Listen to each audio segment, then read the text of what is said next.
خواهر زلیخا با مرد درباره این مسئله صحبت کردن یگان گناه نداشت که شما کاش میگفتید، برای اینکه وقتی که شما میپذید شما هم شریکید. خواهرها دیگر فهمیدین به کفه های حلال هم باوری نیست دیگر اگر همین گناه باشد. لیکن شما کاش میگفتید خودتان که شاید وی آدم از یگان قصاب خریده آمد، والله اعلم.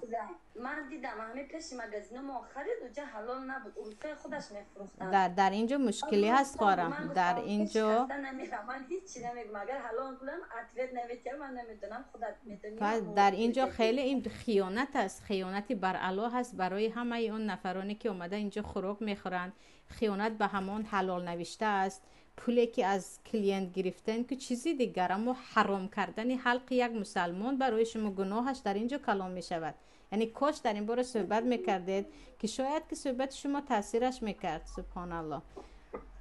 انشالله سوزا جان این پس حرکت میکنم، همین چیزی و یک قطعی نکنم. مثال که من نفهمیدم، همین روزم خیلی زیق شدم، خودم هم سرم در این باره باید صحبت میکردید، در این باره باید صحبت میکردید. سلامت باشید.